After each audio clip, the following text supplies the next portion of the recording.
Истинно казанский бренд. Накануне на сцене Татарского академического театра оперы и балета открылся известный на весь мир Шаляпинский фестиваль.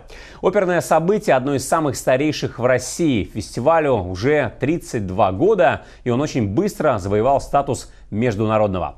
Сегодня принять участие в Казанском Шаляпинском фестивале считают за честь ведущие артисты крупнейших театров России и зарубежья. Первой постановкой, представленной на сцене театра в рамках фестиваля, стал «Сивильский цирюльник» петербургского режиссера Юрия Александрова. С подробностями наш корреспондент Гульназ Гилаева. Я переодеваюсь даже прямо на сцене. Даже? Да, настолько не хватает времени, что настолько много костюмов, что приходится прямо на сцене. За полчаса до выхода на сцену Фигаро уже не распевается. Облачается в свой первый костюм. Комичный образ для солиста Мариинского театра в постановке «Сивильский цирюльник» не в новинку. Однако примерять на себя женский образ пришлось впервые, признается Виктор Коротич. Хороший состав, с которым было приятно провести эти 2 недели на постановке. Мне лично постановка очень понравилась, потому что она ставилась талантливым режиссером. Прежде всего, его заслуга в том, что у нас так все легко и пошло. То, что нам было так весело на репетициях, это только заслуга режиссера. Веселье комедии солисты попытались передать и в самой постановке, несмотря на то, что на работу над спектаклем давалось всего 20 дней.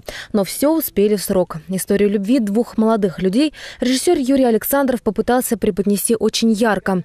Основу декорации составила сложная конструкция, которая напоминает ящик Пандоры. По мере необходимости из нее достается все, что необходимо в данный момент. Много находок, много красок, много каких-то моментов комедийных. Вообще это сложно играть, потому что опера комедийная, и, конечно, зритель сразу фальшь чувствует. Виктория Яровая – ас по исполнению оперы Россини, но и она не скрывает удивления от решения постановщика. Несмотря на 200-летнюю историю различных трактовок «Сивильского цирюльника», ей приходится облачаться от классической одежды той эпохи до смелых костюмов с элементами эротики. Вот. Что-то есть классическое, что-то есть какие-то элементы современные, костюмы такие тоже смешанные. Потому что у меня вот 4 костюма, даже 5 костюмов уже. И они все абсолютно разные. Один есть образ такая а-ля Марлен Дитрих. Билеты практически на все спектакли фестиваля были проданы за 1 день. Еще в декабре, по словам администраторов, люди приходили до открытия кассы. Очередь стояла во весь холл. Стоимость билетов варьировалась от 500 до 2000 рублей. Первый раз мы попали на фестиваль. Билеты покупали тогда, когда они были в продаже, один-единственный день, 20 декабря. Билеты были здесь в продаже. Мы простояли очень долго, надо сказать, почти 5 часов. Каждый год в афише фестиваля представлены лучшие постановки оперного театра, но главные партии в ней всегда исполняют приглашенные солисты.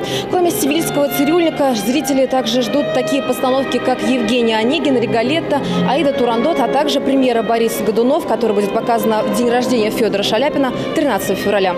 Гульназ Гилаева, Артем Астахов, служба новостей «Город».